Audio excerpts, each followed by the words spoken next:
అందరికీ నమస్కారం. తెలంగాణ జాగృతి ఆధ్వర్యంలో జాగృతి జన్నంబాట కార్యక్రమాన్ని శ్రీమతి కల్వకుంట్ల కవితక్క గారు జాగృతి వ్యవస్థాపక అధ్యక్షురాలు వారు ప్రారంభించడం జరిగింది. ఇప్పటికే నిజామాబాద్ జిల్లాలో 2 రోజులు పర్యటన చేయడం జరిగింది. ఈ రోజు మహబూబ్నగర్ జిల్లాలో పర్యటన జరుగుతున్నది. దానిలో భాగంగానే ఈ నెల 8, 9 తారీఖులలో వరంగల్ అండ్ హన్మకొండ 2 జిల్లాల కలుపుకొని జాగృతి జన్నంబాట కార్యక్రమం జరుగుతుంది. జాగృతి ఆధ్వర్యంలో నిర్వహించడం జరుగుతుంది. కాబట్టి ఈ జాగృతి జన్నంబాట కార్యక్రమానికి మేమందరం ప్రజలందరినీ ఆహ్వానిస్తున్నాం. మేధావులు, జర్నలిస్టులు, ఉద్యమకారులు, అదేవిధంగా ప్రొఫెసర్స్, రిపోర్టర్స్, కుల సంఘాల నాయకులు, అన్ని కులాలకు ఉన్నటువంటి కుల సంఘాల నాయకులతో పాటు అణగారిన వర్గాలకు సంబంధించినటువంటి వారిని కూడా గుర్తించేసి వారిని కూడా ఆహ్వానించడం జరుగుతున్నది. కాలేజీలకు సంబంధించిన వాళ్ళు, విద్యార్థులు, యూనివర్సిటీలకు సంబంధించినటువంటి విద్యార్థులు, ప్రొఫెసర్స్ ప్రతి ఒక్కరిని మేము జాగృతి జన్నంబాట కార్యక్రమానికి రావాల్సిందిగా ఈరోజు మేము ఆహ్వానిస్తున్నాం. ఎందుకు అంటే తెలంగాణ రాష్ట్రాన్ని సాధించుకున్న సందర్భంలో భౌగోళిక తెలంగాణని సాధించుకోగలిగిన తప్ప సామాజిక తెలంగాణని ఇంకా సాధించుకోవాలన్న అభిప్రాయంతో మేము జాగృతి జన్నంబాట కార్యక్రమాన్ని మొదలుపెట్టడం జరిగింది. కాబట్టి మన సామాజిక తెలంగాణ సాధించుకోవడం కోసం ప్రజలందరూ కలిసి మమేకమై మన యొక్క సామాజిక తెలంగాణ సాధించుకోవడానికి మీ వంతు పాత్ర కూడా పోషించాలని చెప్పేసి మా శ్రీమతి కల్వకుంట్ల కవితక్క గారు చేస్తున్నటువంటి కార్యక్రమానికి మీ అందరి మద్దతు ఉండాలి, మీ అందరి పెద్దల యొక్క ఆశీర్వాదం ఉండాలి. 2 రోజుల కార్యక్రమంలో 8వ తారీఖు, 9వ తారీఖు వచ్చే నెల 8, 9 తారీఖులో జరిగేటువంటి కార్యక్రమంలో వరంగల్ జిల్లాలో ఉన్నటువంటి కొన్ని ప్రత్యేకమైనటువంటి స్థలాలు, హన్మకొండ జిల్లాలో ఉన్నటువంటి కొన్ని ప్రత్యేకమైన స్థలాలు, అదేవిధంగా కొందరు ప్రముఖమైనటువంటి వ్యక్తుల ఇళ్లకు కూడా వెళ్ళేసి కవితక్క గారు 2 రోజుల పర్యటన ఈ జిల్లాలో నుండి నిర్వహించడం జరుగుతుంది. ఈ సామాజిక కార్యకర్తలు ఎవరైతే ఇంట్లో ఉంటారో వారి ఇంట్లోనే బస కూడా చేయడం జరుగుతుంది. సామాజిక కార్యకర్తల ఇంట్లోనే భోజనం, అల్పాహారం కూడా చేయడం జరుగుతుంది. కాబట్టి ఎలాంటి కార్యకర్తలు ఎవరైనా సరే గతంలో ఉన్నటువంటి జాగృతి కార్యకర్తలందరూ కూడా మన జాగృతి జన్నంబాట కార్యక్రమంలో పాల్గొనాలి. ప్రతి ఒక్కరూ తన వంతు బాధ్యతగా ఈ కార్యక్రమాన్ని విజయవంతం చేసుట్లో భాగస్వాములు కావాలని చెప్పేసి ఏదైతే ఇక్కడ ఉన్నటువంటి పురాతనమైనటువంటి ఆలయాలు, ప్రసిద్ధించగాల్సినటువంటి ప్రత్యేకమైనటువంటి స్థలాలు ఏవైతే ఉన్నాయో భద్రకాళి టెంపుల్ కావచ్చు, 1000 స్తంభాల గుడి, కిలా వరంగల్ ఇలాంటి స్థలాలను కూడా ప్రత్యేకమైనటువంటి స్థలం కూడా సందర్శించడం జరుగుతుంది. ఎవరైతే ప్రొఫెసర్స్, జర్నలిస్టులు, మేధావులు ఉన్నారో వాళ్ళను కూడా కలిసి వారి యొక్క ఆలోచన కూడా తీసుకోవడం జరుగుతుంది. ఈరోజు సామాజిక తెలంగాణ సాధించేటువంటి విషయంలో ఒక్కొక్కరి ఆలోచనలు పంచుకొని మీ అందరి ఆలోచనల మేరకు, మీ అందరి సలహా సూచనల మేరకు జాగృతిగా మేము ముందుకు వెళ్ళాలి అని చెప్పేసి అనుకుంటున్నాం. కాబట్టి ప్రతి ఒక్కరూ ఈ జాగృతి జన్నంబాటలో కలిసి వచ్చి మీ యొక్క ఆలోచనలు, మీ యొక్క సలహాలను మాకు అందించాలి. మీ యొక్క సలహాల మేరకు మేము భవిష్యత్తులో ముందుకు వెళ్ళాలని చెప్పేసి అనుకుంటున్నాం. ఇప్పటికీ ఎన్నో విధాలు అవధవకులను, అడుగుదోకులను ఎన్నో ఎదుర్కొని ఇక్కడికి ముందుకు రావడం జరుగుతుంది. ఎన్ని అవాంతరాలు వచ్చినా, ఎన్ని సమస్యలు వచ్చినా కూడా మా కార్యక్రమాన్ని ఆపేయలేదు. మేము ఇలాగే ముందుకు కొనసాగిస్తాం. కాబట్టి ప్రజల యొక్క ఆశీర్వాదం, మీ మద్దతు ఉండాలని కోరుకుంటున్నాను. Thank you. జై జాగృతి, జై జాగృతి. నా పేరు లోకిని రాజు. నేను తెలంగాణ ఆదివాసీ జాగృతి రాష్ట్ర అధ్యక్షుడిని. ఈరోజు జాగృతి వ్యవస్థాపకులు, రాష్ట్ర అధ్యక్షులు గౌరవ శ్రీమతి కవితక్క గారి యొక్క ఆదేశాల మేరకు ఈరోజు జన్నంబాట కార్యక్రమము విజయం జరగాలని చెప్పేసి మేము ఈరోజు ప్రెస్ మీట్ పెట్టడం జరిగింది. మేము ఒకటే కోరుతా ఉన్నాము, తెలంగాణ వ్యాప్తంగా అన్ని వర్గాలు, అన్ని మతాలు ఉన్నాయి, అన్ని వర్గాలు ఉన్నాయి, అన్ని ప్రాంతాలు ఉన్నాయి, అన్ని రాజకీయ పార్టీలు కూడా ప్రభుత్వాలు వస్తున్నాయి, పోతూ ఉన్నాయి. కానీ ఈ తెలంగాణ పొందబడేటువంటి కష్టాలు మాత్రము చెప్తున్నారు కానీ ఎవరు కూడా తీర్చలేరు.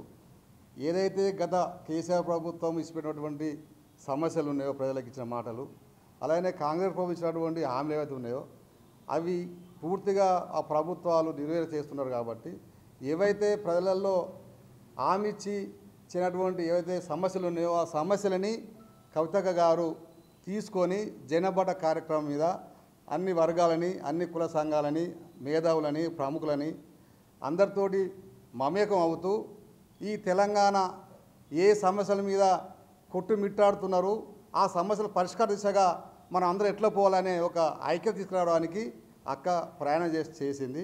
ఆ ప్రయాణ బాటలో మొదటగా నిజామాబాదు, తర్వాత మహబూబ్నగర్, కరీంనగర్, తర్వాత వరంగల్ కూడా ప్రయాణం చేస్తూ ఉన్నారు. ఆ ప్రయాణంలో ఉమ్మడి వరంగల్ జిల్లాలో ఉన్నటువంటి అన్ని వర్గాలు, అంతమంది మేధావులు అందరూ కూడా ఈ యొక్క జన్నంబాట కార్యక్రమానికి కవితక్కకి అండగా ఉండాలని, ఈ యొక్క కార్యక్రమాన్ని విజయం చేయాలని చెప్పేసి నేను విజ్ఞప్తి చేస్తూ ఉన్నా.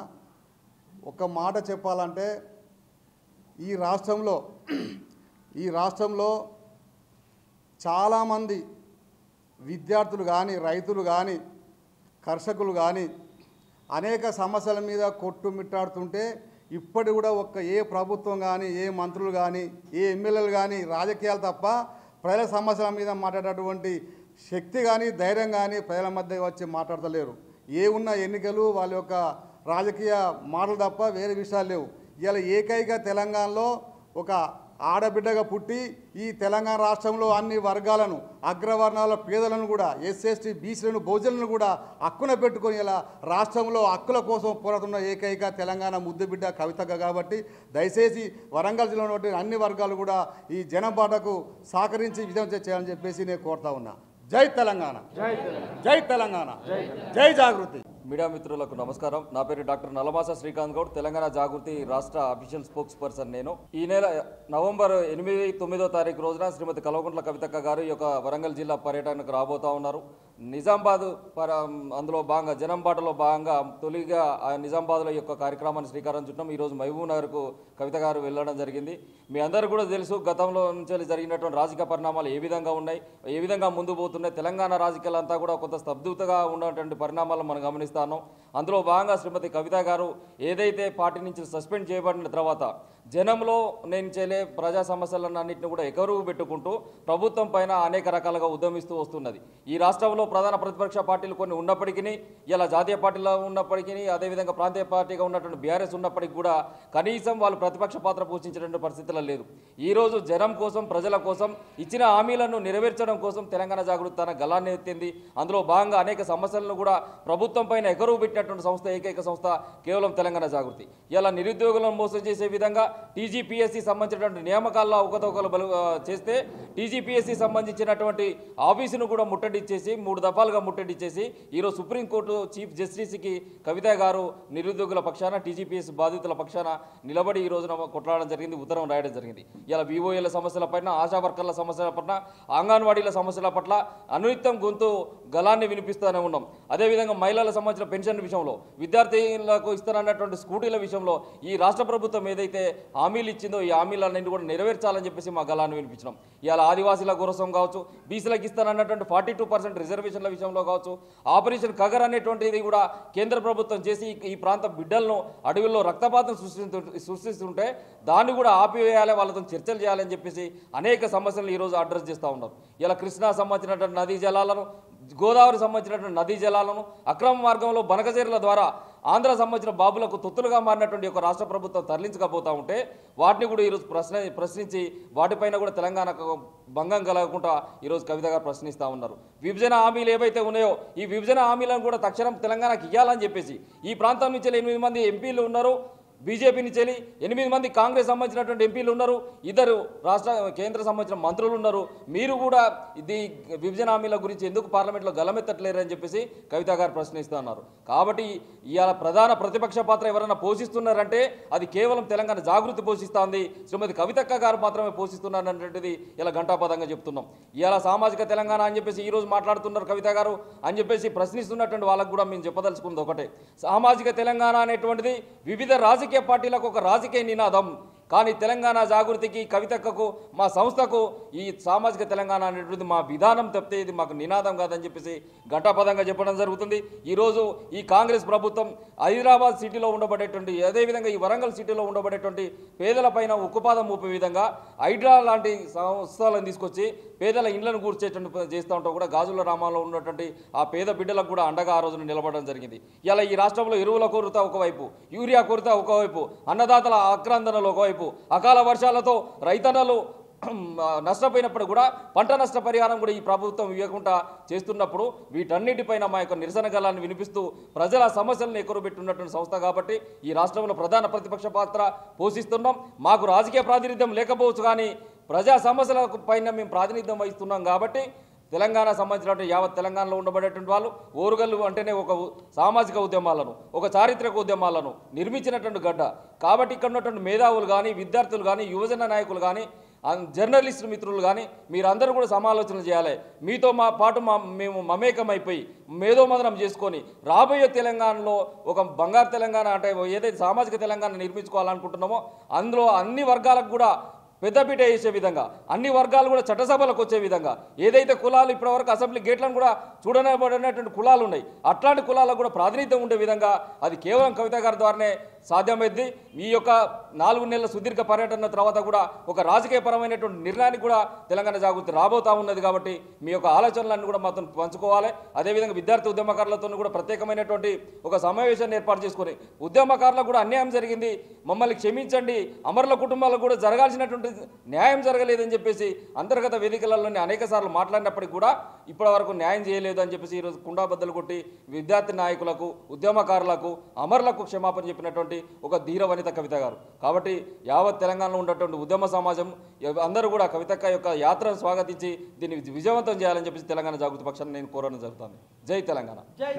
పేరు డాక్టర్ పర్లపల్లి శ్రీశైలం, తెలంగాణ జాగృతి హన్మకొండ జిల్లా అధ్యక్షుడిని. ఈరోజు ఏ ప్రాంతం అయితే అణచివేతకు గురవుతుందో, ఏ ప్రాంతం అయితే అన్యాయానికి గురవుతుందో, ఏ ప్రాంతం అయితే దోపిడికి గురవుతుందో అక్కడ నక్సలిజం పురుడు పోసుకున్నట్టు తెలంగాణ జాగృతి పురుడు పోసుకొని అక్కడ ఉన్నటువంటి సమస్యలను సఫలీకృతం చేసేంత వరకు పోరాడుతూనే ఉంది. గత 15 సంవత్సరాల నుండి తెలంగాణ జాగృతి పురుడు పోసుకున్నప్పటి నుండి మా కవిత గారు ఏ నినాదం ఎత్తుకున్నా, ఏ కార్యక్రమం తీసుకున్నా ఖచ్చితంగా అక్కడ సమస్యలు పరిష్కారం అయ్యేంత వరకు కూడా పోరాడినటువంటి చరిత్ర మాకుంది. కాబట్టి ఈరోజు తెలంగాణ జాగృతి జనం బాట కార్యక్రమం అనే పేరు మీద శ్రీమతి కల్వకుంట్ల కవిత గారు ఈ నవంబర్లో 8, 9 తారీఖున మరి మన ఉమ్మడి వరంగల్ జిల్లా అయినటువంటి మన వరంగల్ జిల్లాకు వస్తున్నది. ఉద్యమకారులకు 1200 పైచిలకు ఉద్యమకారులు చనిపోతే ఈరోజు 500 మంది ఉద్యమకారులకు మాత్రమే ప్రభుత్వం వారికి ఆదుకున్నది. మరి మిగతా ఉద్యమకారులు ఏం కావాలి, మిగతా అమరులు ఏం కావాలి అని మా కవిత గారు ఈరోజు ప్రశ్నిస్తున్నారు. కాబట్టి అందరికీ న్యాయం జరిగే విధంగా ఈరోజు కవిత గారు నీళ్లు, నిధులు, నియామకాలు ఏవైతే ఈ ట్యాగ్ లైన్స్ తోటి తెలంగాణ రాష్ట్రాన్ని సాధించే దశలో ఈరోజు కేసీఆర్ గారు మాట్లాడారో అవకాశం, అధికారం, ఆత్మగౌరవం అనే ట్యాగ్ లైన్స్ తోటి ఈరోజు మీ ముందుకు వస్తుంది శ్రీమతి కల్వకుంట్ల కవిత గారు. దయచేసి నేను అనేది ఏంటంటే ఎవరైతే ప్రశ్నిస్తారో సామాజిక తెలంగాణ, కాబట్టి సామాజిక తెలంగాణ గురించి ఇంతవరకు ప్రతి ఒక్కరు కూడా అందరూ నినాదంగానే చెప్తున్నారు తప్ప మాది విధానం. ఎందుకంటే ఇప్పటి వరకు మీరు చూసుకోండి, మా జాగృతిలో వేసినటువంటి ప్రతి ఒక్క కమిటీ కూడా 80% వరకు మరి ఎస్సీ, ఎస్టీ, బీసీ, బహుజన బిడ్డలకు మాత్రమే ఈరోజు అవకాశాలు దక్కినాయి. కాబట్టి దయచేసి అర్థం చేసుకోండి, మా విన్నపాన్ని అర్థం చేసుకోండి. ఈరోజు చాలామంది మాతోటి టచ్లోకి వస్తున్నారు, గ్రామాల నుండి, మండలాల నుండి అనేక మంది జాగృతిలో జాయిన్ అవుతామని వస్తున్నారు. కాబట్టి పెద్ద ఎత్తున తండోపతండాలుగా 8వ తారీఖు, 9వ తారీఖు అందరూ వచ్చి మా జాగృతిలో చేరడానికి కూడా సిద్ధంగా ఉన్నారని కవితక్క గారి యొక్క జనం బాట కార్యక్రమాన్ని విజయవంతం చేయవలసిందిగా జిల్లా అధ్యక్షునిగా నేను పిలుపునిస్తున్నా. Thank you. తెలుగులో న్యూస్ కి ఫాస్టెస్ట్ యాప్ ఇప్పుడు టోటలీ న్యూ అవతార్లో జస్ట్ 5 seconds లో కంప్లీట్ న్యూస్, సోషల్ మీడియాలో ట్రెండ్స్ కి one stop solution, live TV app, voice search option తో ఇప్పుడే డౌన్లోడ్ చేయండి లేదా అప్డేట్ అయిపోండి. యాప్ లింక్ డిస్క్రిప్షన్ లో ఉంది.